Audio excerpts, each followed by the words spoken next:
address us on two important items. One, the FOFA next running football project, and also direction of the technical staff of the national teams, especially the Uganda Cranes. FOFA President, you're welcome to address members of the media. Thank you very much, Hussein. Good morning, everyone. And once again, I take the opportunity to speak to fellow Ugandans through the fourth estate, that's the media, at this press conference. Also live on 102.1 FOFA FM and our digital media on Facebook and YouTube. I'll make a few comments before I get to what we are here for today. And as we are all aware, the last time Uganda had qualified for the Africa Cup of Nations, many people today were not born. That is 1978. We are all aware that 77% of the Ugandan population is below 30 years. I could say easily that 80% of the current population of Uganda had never seen anything to do with the Africa Cup of Nations. Now, that took us 38 years. That took us 19 attempts of failing to qualify. It took us 14 FOFA presidents to qualify. It took over 16 head coaches that attempted and failed to qualify, over 16 captains, over 800 players. Even the heads of state have changed over 6 times. So it was very bold of us on the 26th of November 2014 to come out with what we called Project Cameroon 2019. It was very ambitious and very many people dismissed us. But we believed in our abilities, we believed in the project, and we decided to roll. If you remember, we started with a symposium that took place at Imperial Royal, attended by the Vice President, representing His Excellency the President.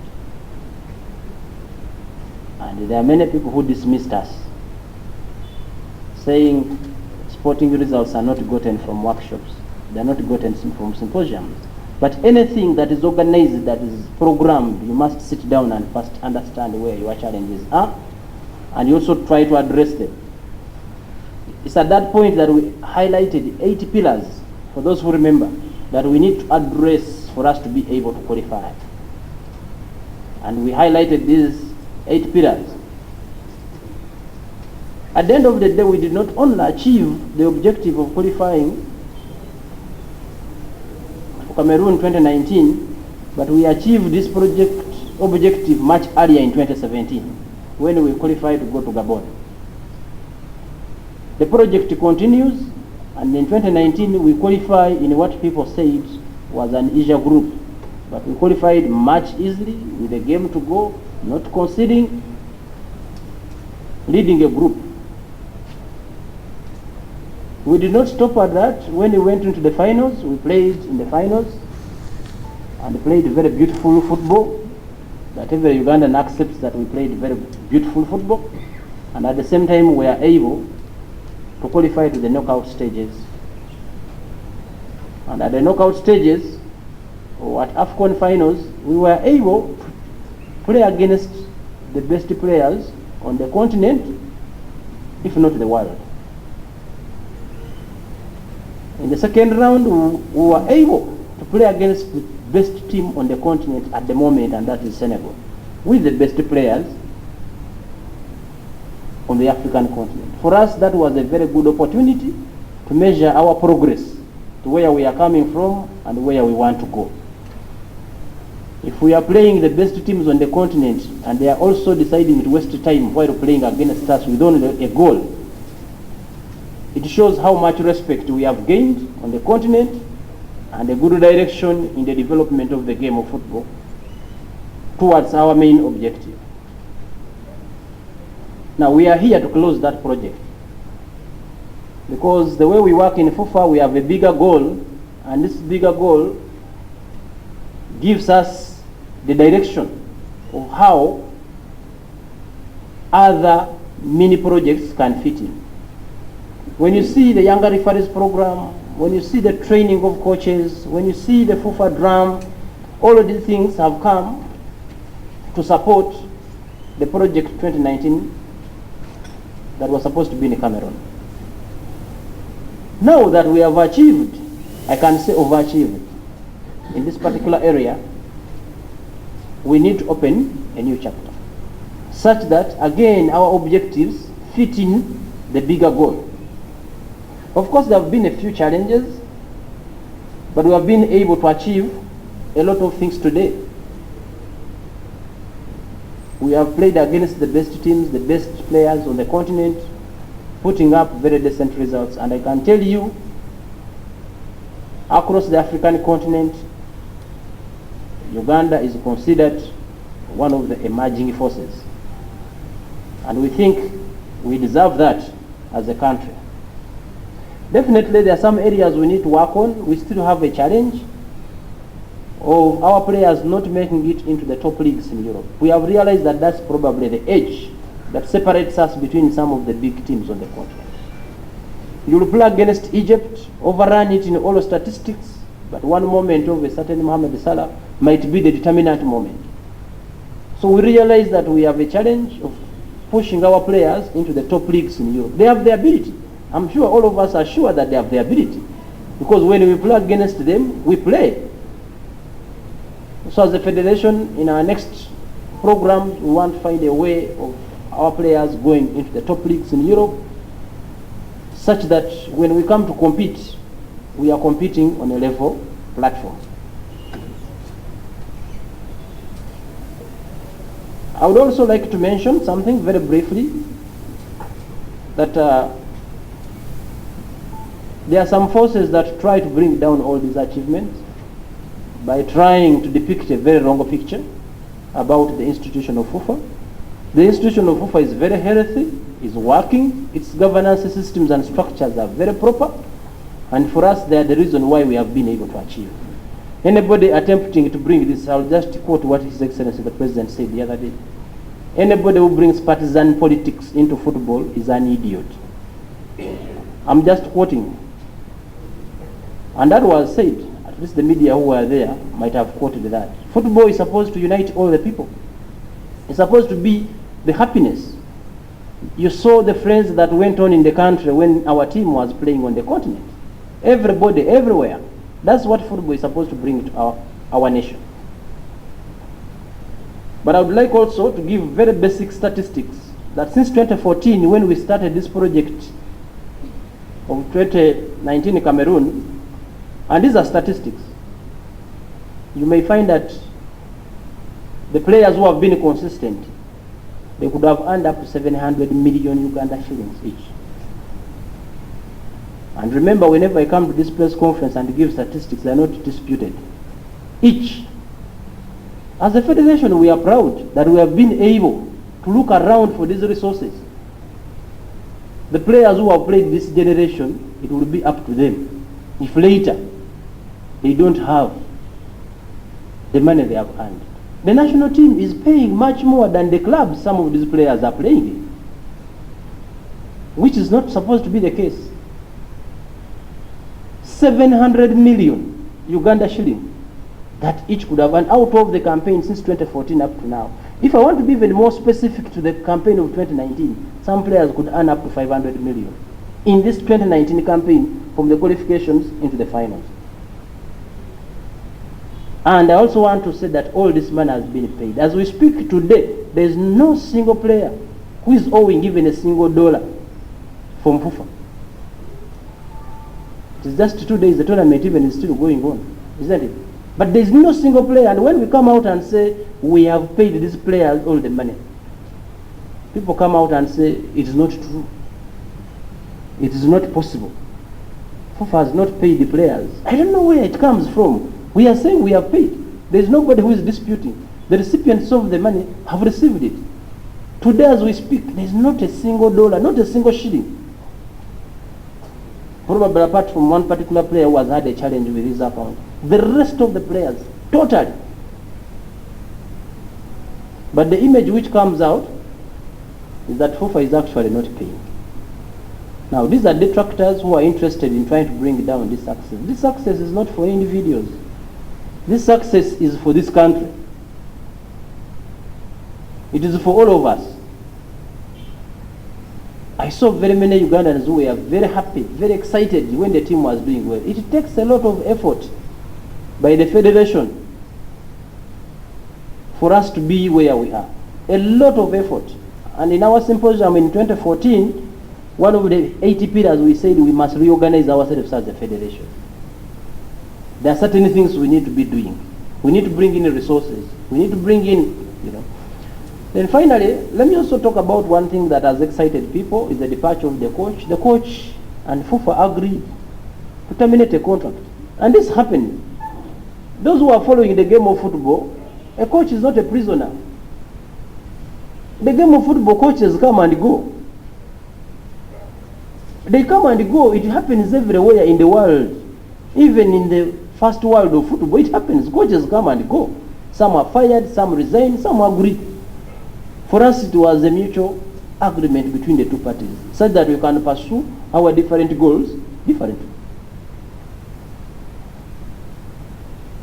When we brought Mitchell here, you remember everybody said Mitchell should go, he can't do anything, he can't deliver.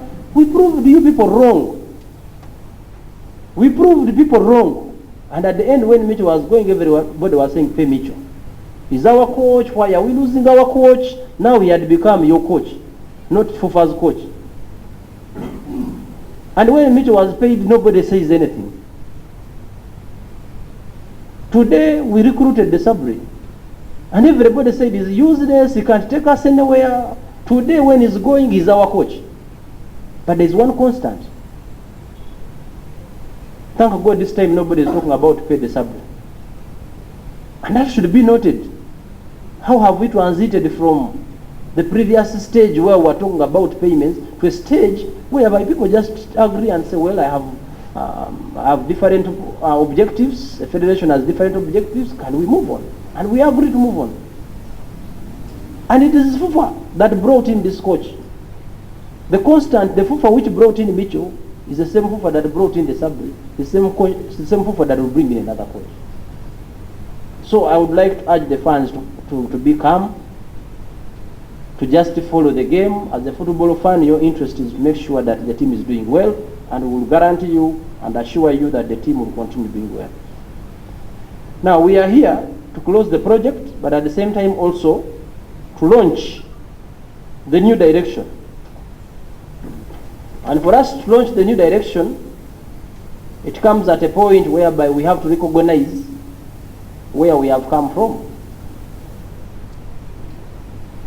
We would like to take the opportunity to thank His Excellency the President of the Republic of Uganda for the moral guidance, the motivation and financial support. It would have been impossible. Football is money. You need the money to do football. There is no shortcut to that. If you don't have the money, you cannot compete. But we have been able to be financed, to be supported, to be guided by His Excellency the President. I'm very proud that today, I remember in 2016, the President confessed he didn't know there was a team called the Uganda national team. Today he calls players by both names. Denson Nyango, Farouk Mia. And for me it is very important for us as the game of football, because he's the head of state. And in all countries that are doing well in football, that's what happens first. So we can celebrate and say we have achieved, because that's the fountain of honor. Whether you want it or not, that's the fountain of honor. All the decisions in this country are going to be affected by his mindset. So if he's thinking that football is doing very well, if he's recognizing that FIFA is doing very well, if he's congratulating the players, then we have a piece of work we have delivered as the people who are steering the team. We'd also like the support we have gotten from the Minister of Education and Sports, the First Lady, the entire Ministry of Education and Sports, the National Council of Sports, the Ministry of Finance, Planning and Economic Development, the Speaker of Parliament and the entire Parliament of Uganda, the entire government apparatus in their different functionalities we may not be able to list here. The different government agencies, the cultural and religious leaders who have identified with us, who have supported us on many occasions, the Katikkiro of Uganda, the King of Toro, have been with us to the point of coming even to the matches. The Mufti has been at the stadium, you know. So we are very, very, very proud of the cultural and religious leaders supporting the game of football. Our sponsors, Airtel, and the rest of the sponsors for the support that they have given us. Members of FUFA and the staff of FUFA and the executive of FUFA, the delegates of FUFA, particularly the clubs that nurture these players whom we select to play for the national team. The players and coaches, and I'm talking about the players and coaches of the national team, but also of the clubs. It takes competition to get a good player out of a league for us to be able to choose such a player for the national team. So every single footballer where you are, you've made a contribution to this success by providing the competition or by playing football, and the same to the coaches. The fourth estate, the media, it was one of our 8 pillars. We said in 2014, without a supporting media, it was going to be very difficult for us to qualify. And we have worked on our relationships with the media, and it has been very healthy. We have a very good working relationship with USPA. And for us, we believe you have played your part as the fourth estate to get where we are. The gallant fans who have believed in us, who have followed the team at our stadium in Nambole, but also those who have traveled, even the Ugandans who are living in the diaspora, who have supported the team, either electronically. We had a very good crowd in Abu Dhabi when the team camped in Abu Dhabi, in the United Arab Emirates. I'll take this opportunity to thank those fans. They gave us good morale when we beat Ivory Coast 1-0 in that game, and we thank them for that. So every Ugandan and every non-Ugandan who has made a contribution, we are very proud, and please, without probably listing, take our appreciation as we close this project 2019. Now we are here to launch the 2026 FIFA World Cup project. Our objective, our bigger goal now is to qualify for the World Cup in 2026. And whenever we come out with this, people think we are too ambitious. But it takes planning, it takes strategy for you to get your objective. And as a federation, our objective right now is to go into plans and strategies to ensure that we are able to qualify for the World Cup in 2026. Now, the last time we said that, there were many misquotes. Let me try to put it very clearly. That as FUFA, we will enter teams of the junior teams and the senior teams in the competitions available to compete. Because for us to be ready, we must have competed in various competitions for the junior teams and the senior teams. But to be more specific, we will compete for CHAN 2020 as part of the project to go to the World Cup in 2026. We will compete for CHAN 2022, 24, and 26. We will also compete to qualify and compete for AFCON 2021 in Cameroon, 2023 and 2025. We will also compete to qualify for the World Cup 2022. However, our objective will be aiming not necessarily to qualify for these competitions, but to qualify for the World Cup 2026. And there are so many things packaged in this project. In the interest of time, I will just mention that we are going to organize a symposium, and we will invite on board different stakeholders to try and pick their mind such that we can form an agenda of the Ugandan football in as far as our goal to get to the World Cup 2026 is concerned. Now, it's not about the individuals. It's not about who is the captain today. It's not about who is the coach today. It's not about who is the president. It is about the agenda that has been set by Federation, because the Federation continues to exist since 1924. People come and go. Governments come and go. Ministers come and go. The players come and go. But the Federation continues Therefore, that's why we are tagging our agenda to be the agenda of the Federation. That by 2026, we want to compete at the FIFA World Cup. And what do we do in between is what we will discuss in detail at the workshop. We'll organize at the earliest. And we want to mobilize everybody to be part of this. We will definitely depend a lot on the media to communicate this message such that we can recruit everyone to be part of it. Also, at this point, allow me announce that the FIFA Emergency Committee, the FIFA Emergency Executive Committee has decided that all positions of the technical staff of the senior national teams, men, that's under 23 and the Uganda Cranes, and all positions of the junior national teams, that's under 15, under 17, under 20, are vacant and open for applications to qualified persons. It's a new project. We expect to get new ideas. We expect to get new refocus. And the positions include both the technical and administrative responsibilities of the national teams. To be more specific, the positions that have been opened up for applications include the head coaches. Remember, we have a head coach of the national team, of the senior teams, and also the head coach of the junior teams. So all these positions are applying for the both sides of the national teams. So the head coaches, the assistant coaches, the goalkeeper coaches, the video analysts, the fitness trainers, the medical personnel, the kitsmen, all these positions are vacant, and the able Ugandans and non-Ugandans are invited to make applications. Our technical team will sit down and analyze, and at the earliest opportunity appoint various persons who have been successful according to the requirements to take up these jobs.